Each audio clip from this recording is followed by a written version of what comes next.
नमस्कार मित्रों, स्वागत है आप सभी का शौर्य क्लासेज में। मैं रामा दीक्षित आपके लिए लेकर आई हूँ तुलसीकृत श्री रामचरितमानस के सुंदर कांड की व्याख्या।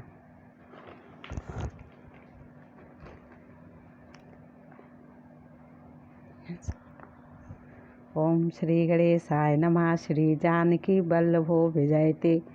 श्री रामचरितमानस पंचम सोपान सुंदरकांड श्लोक। शांतं शाश्वतं प्रमेयमनघं निर्वाण शांतप्रदं ब्रह्मा शंभु फणीन्द्र सेव्यं निशं वेदान्तवेद्यं विभुं रामाख्यं जगदीश्वरं सुरगुरुं मायामनुष्यं हरिं वन्दे अहं करुणाकरं रघुवरं भूपालचूड़ामणिम्। शांत सनातन अप्रमेय प्रमाणों से परे निष्पाप मोक्ष रूप परम शांति देने वाले ब्रह्मा शंभु और शेष जी से निरंतर सेवित वेदांत के द्वारा जानने योग्य सर्वव्यापक देवताओं में सबसे बड़े माया से मनुष्य रूप में दिखने वाले समस्त पापों को हरने वाले करुणा की खान रघुकुल में श्रेष्ठ तथा राजाओं में शिरोमणि राम कहलाने वाले जगदीश्वर की मैं वंदना करता हूँ। नान्या स्पृहा रघुपते हृदयस्मदीये सत्यं वदामि चा भवान् अखिलान्तरात्मा भक्तिं प्रयच्छ रघुपुंगव निर्वरां मे कामादिदोषरहितं कुरु मानसं च। हे रघुनाथ जी, मैं सत्य कहता हूँ और फिर आप सबके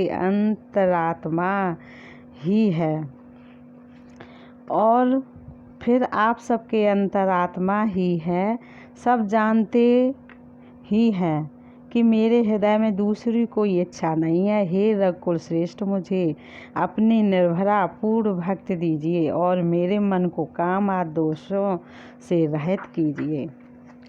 अतुलित बलधामं हेमशैलाभिदेहं धनुजवन कृशानं ज्ञान नाम गृहण्यं सकल गुण निधानं वानराणामधीशं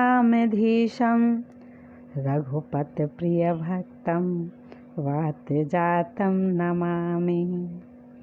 अतुलित बल के धाम, सोने के पर्वत, सुमेर के समान कांति युक्त शरीर वाले दैत्य रूपी वन को ध्वंस करने के लिए अग्नि रूप ज्ञानियों में अग्रगण्य संपूर्ण गुणों के निधान वानरों के स्वामी श्री रघुनाथ जी के प्रिय भक्त पवन पुत्र श्री हनुमान जी को मैं प्रणाम करता हूँ।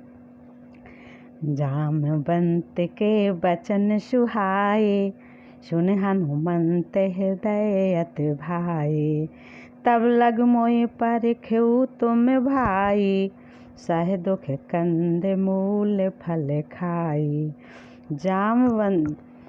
जामवान के सुंदर वचन सुनकर हनुमान जी के हृदय को बहुत ही भाए। वे बोले, हे भाई, तुम लोग दुख सहकर कंदमूल फल खाकर तब तक मेरी राह देखना। जब लगे आवऊँ सीतहि देखी होए है काजो मोए हर शुभ सेखी यह कह नाय सवन कहूँ माथा चलो हरस ही अधर रघुनाथा। जब तक मैं सीता जी को देखकर लौट ना आऊँ काम अवश्य होगा, क्योंकि मुझे बहुत ही हर्ष हो रहा है। यह कहकर और सबको मस्तक नवाकर तथा हृदय में श्री रघुनाथ जी को धारण करके हनुमान जी हर्षित होकर चले। सिंधु तीर एक भूधर सुंदर कौतिक कूद चढ़ऊ ताऊ पर बार बार रघुबीर समारी तर्क पवन तनय बल भारी। समुद्र के तीर पर एक सुंदर पर्वत था। हनुमान जी खेल से ही अनायास ही कूदकर उसके ऊपर जा चढ़े और बार बार श्री रघुवीर जी का स्मरण करके अत्यंत बलवान हनुमान जी उस पर से बड़े वेग से उछले। जेई गिर चरण दे हनुमंता, चलो सुगा पाताल तुरंता। जिम अमोघ रघुपति कर बाना, यही भांत चले हनुमाना। जिस पर्वत पर हनुमान जी पैर रखकर चले, जिस पर से वे उछले, वह तुरंत ही पाताल में धंस गया। जैसे श्री रघुनाथ जी का अमोघ बाण चलता है, उसी तरह हनुमान जी चले। जल निधि रघुपति दूत बिचारी, तय में नाक होय समहारी। समुद्र ने उन्हें श्री रघुनाथ जी का दूत समझकर मैनाक पर्वत से कहा कि हे मैनाक, तू इनकी थकावट दूर करने वाला हो, अर्थात अपने ऊपर इन्हें विश्राम दे। हनुमान तेहि परसा, कर पुण्य कीन प्रणाम। राम काज कीन बिन, मोय कहाँ विश्राम। हनुमान जी ने उसे हाथ से छू दिया, फिर प्रणाम करके कहा, भाई श्री राम जी का काम किए बिना मुझे विश्राम कहाँ। जात पवन सुत देवन देखा, जाने कहूँ बल बुद्धि विसेखा। सुरसा नाम अहिन कै माता, पटयन आय कही ते बाता।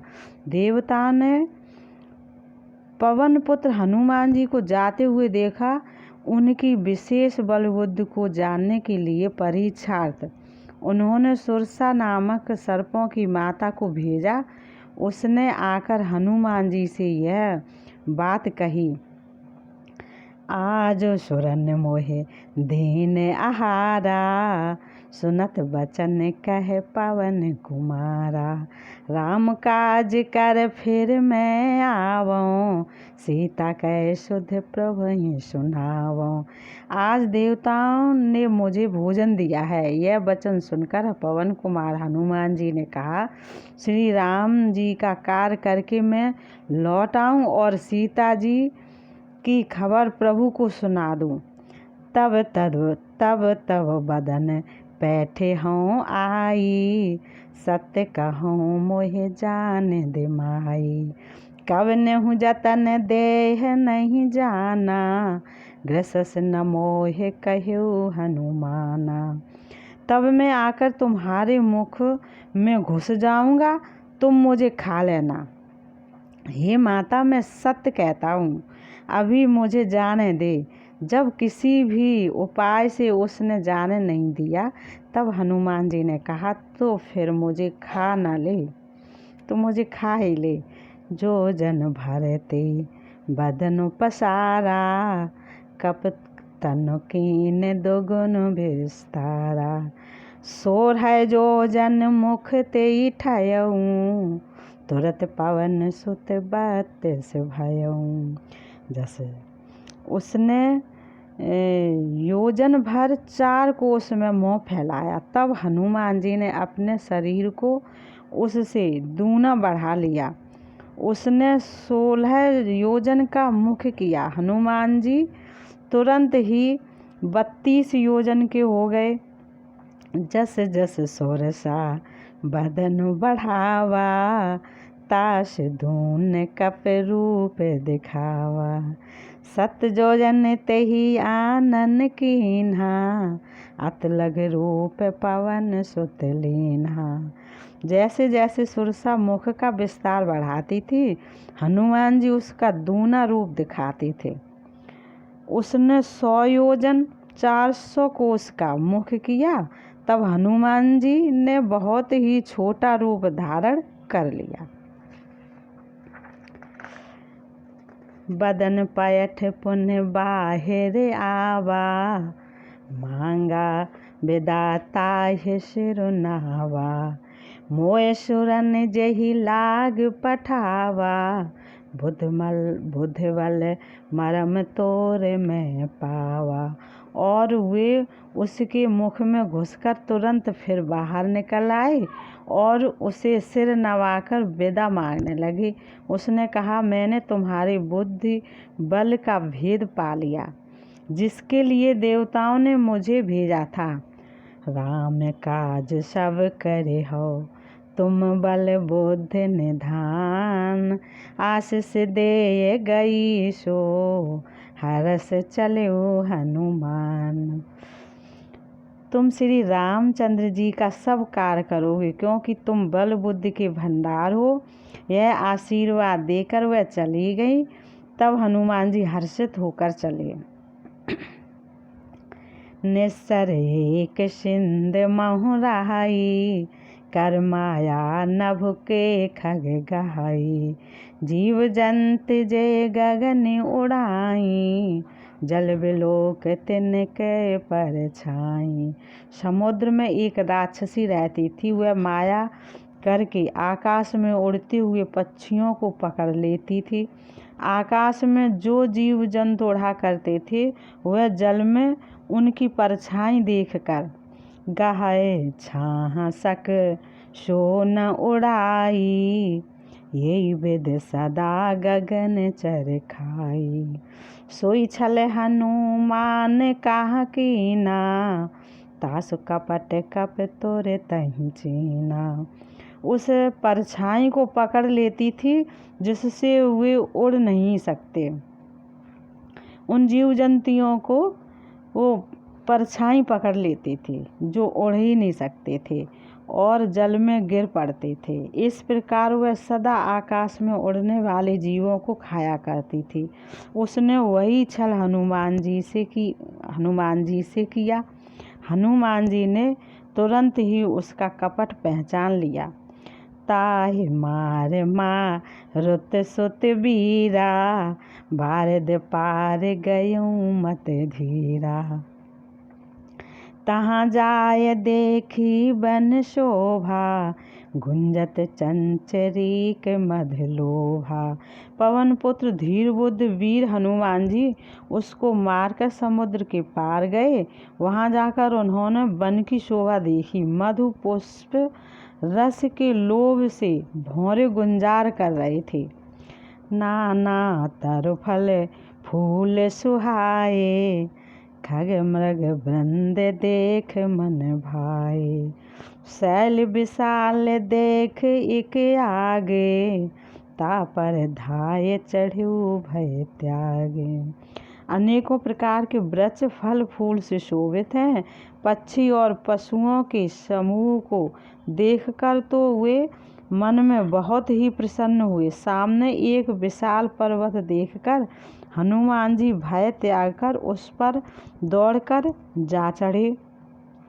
उमा न कछु कप कह अधिकाई, प्रभु प्रताप जो कालहि खाही। गिर पर चढ़ लंका ते ही देखी, कह न जाय अति दुर्ग विषेखी। अति उतंक जल निधि चहु पासा, कनक कोट कर परम प्रकाशा। शिव जी कहते हैं, हे उमा, इसमें वानर हनुमान की कुछ बड़ाई नहीं है। यह प्रभु का प्रताप है, जो काल को भी खा जाता है। पर्वत पर चढ़कर उन्होंने लंका देखी। बहुत ही बड़ा किला है, कुछ कहा नहीं जाता। वह अत्यंत ऊंचा है। उसके चारों ओर समुद्र है। सोने के परकोटे चार दीवारी का परम प्रकाश हो रहा है। कनक कोट विचित्र मन, कृत सुंदरायत ना घना। चौहट हट सुबट वीथी, चारों पुर बहुविध बना। गजबाज खच्चर निकर पदचर, रथ बरूथन को गनय। बहुरूप निश्चर जूथ अति बल, सैन्य बरनत नहीं बनय। विचित्र मणियों से जड़ा हुआ सोने का परकोटा है। उसके अंदर बहुत से सुंदर सुंदर घर हैं, चौराहे, बाजार, सुंदर मार्ग और गलियां हैं। सुंदर नगर बहुत प्रकार से सजा हुआ है।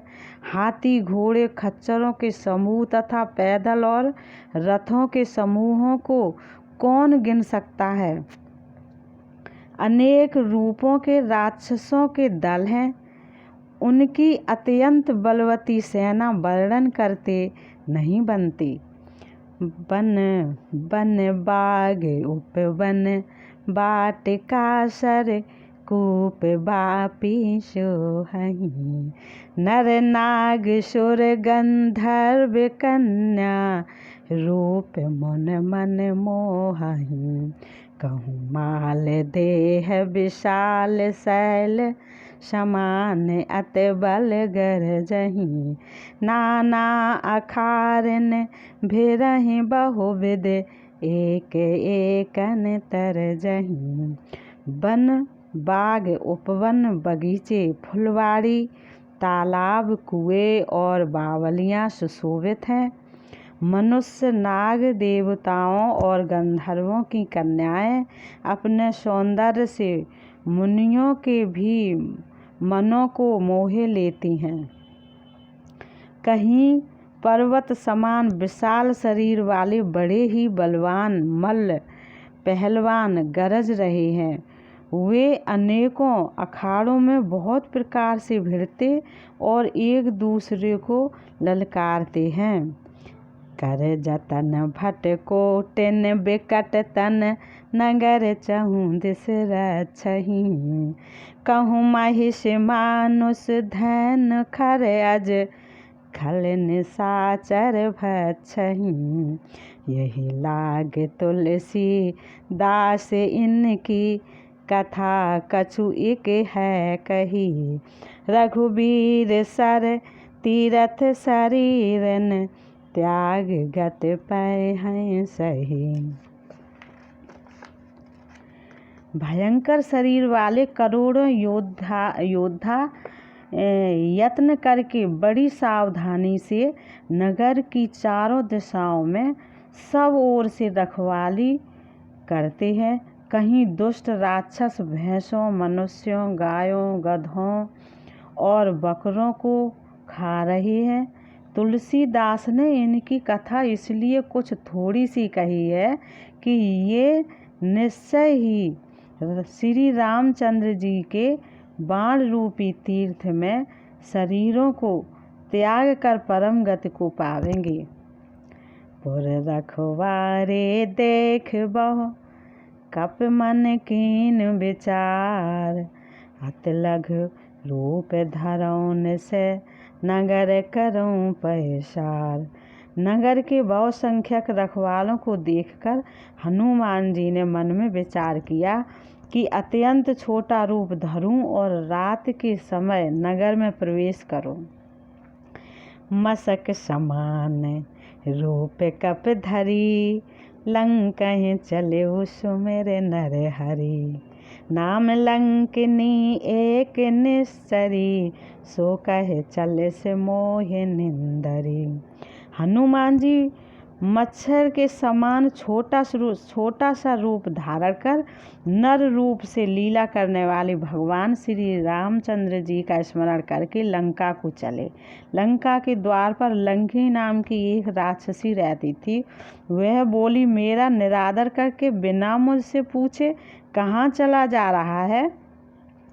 जाने ही नहीं मरम सठ मोरा, मोरे आहार जहाँ लग चोरा। मुठ का एक महाकपहनी, रुधिर बमत धरनी ठनुमनी। हे मूर्ख, तूने मेरा भेद नहीं जाना। जहाँ तक जितने चोर हैं वे सब मेरे आहार हैं। महाकपि हनुमान जी ने उससे एक घूंसा मारा, जिससे वह खून की उल्टी करती हुई पृथ्वी पर लुढ़क पड़ी। पुन संहार उठी सो लंका, जोर पान कर बिनय सशंका। जब रावण ही ब्रह्म वर दीना, चलत बिरंच कहा मोहि चीना।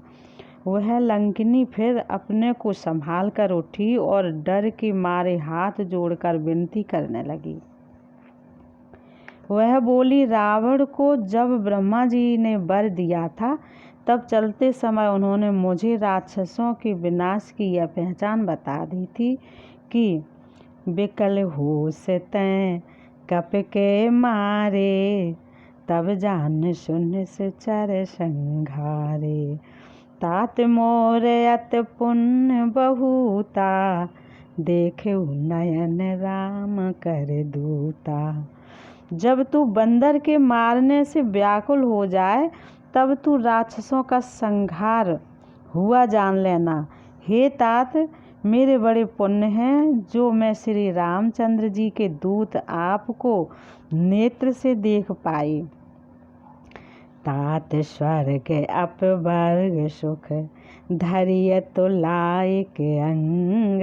तूल न ताहि सकल मिले, जो सुख लव सत्संग। हे तात, स्वर्ग और मोक्ष के सब सुखों को तराजू के एक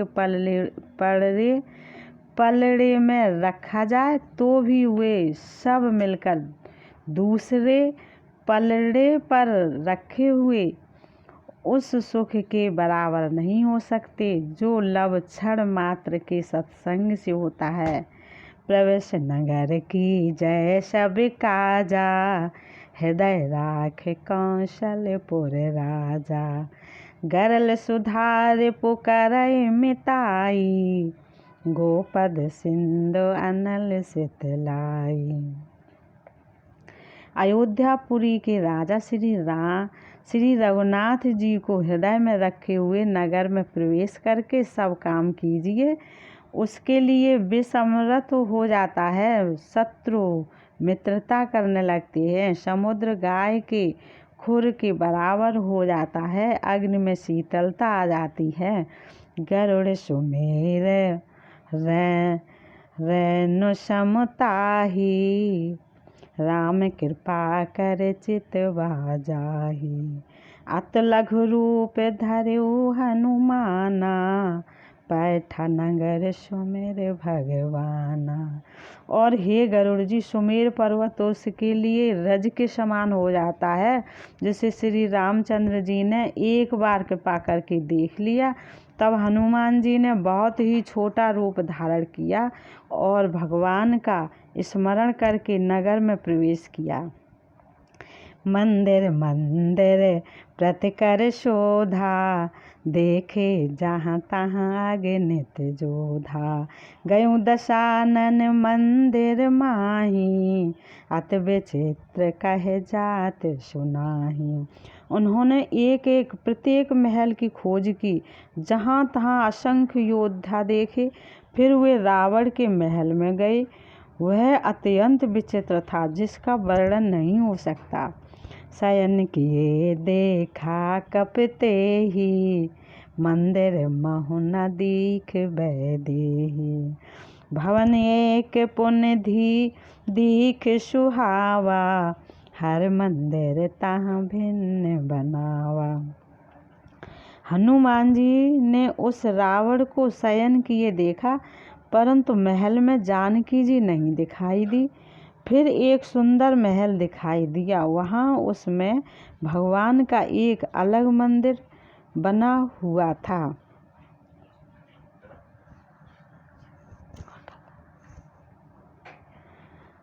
रामायुध अंकित ग्रह, शोभा बरन न जाय। नव तुलसी का वृंद तहाँ, देख हर्ष कपराय। वह महल श्री राम जी के आयु धनुष बाण के चिन्हों से अंकित था। उसकी शोभा वर्णन नहीं की जा सकती। वहाँ नवीन नवीन तुलसी के वृक्ष समूहों को देखकर कपिराज श्री हनुमान जी हर्षित हुए। लंका निश्चर निकर निवासा, यहाँ कहाँ सज्जन कर वासा। मन महु तरक करें कपिलागा, ते ही समय विभीषण जागा। लंका तो राक्षसों के समूह का निवास स्थान है, यहाँ सज्जन साधु पुरुष का निवास कहाँ। हनुमान जी मन में इस प्रकार तर्क करने लगे। उसी समय विभीषण जी जागे। राम राम ते ही सुमरन कीन्हा, हृदय हर्ष कप सज्जन चीन्हा। यही सन हट करे हूँ पहचानी, साधु ते होए न कारज हानि। उन्होंने विभीषण ने राम नाम का स्मरण उच्चारण किया। हनुमान जी ने उन्हें सज्जन जाना और हृदय में हर्षित हुए।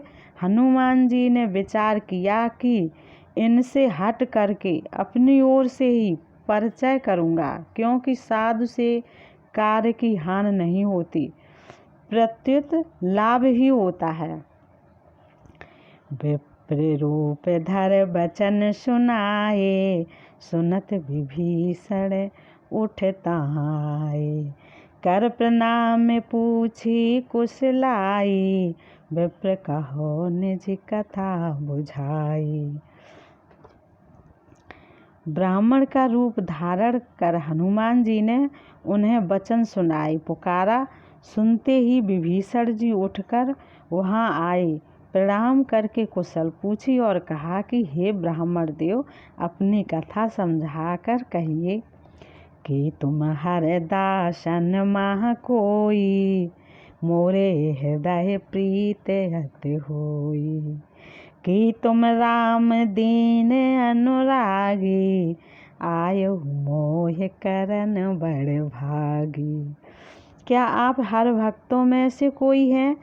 क्योंकि आपको देखकर मेरे हृदय में अत्यंत प्रेम उमड़ रहा है। अथवा क्या आप दीनों से प्रेम करने वाले स्वयं श्री राम जी ही हैं, जो मुझे बड़ भागी बनाने घर बैठे दर्शन देकर कृतार्थ करने आए हैं। तब हनुमंत कही सब राम कथा निज नाम, सुनत जुगल तन पुलक मन, मगन सुमिर गुण ग्राम।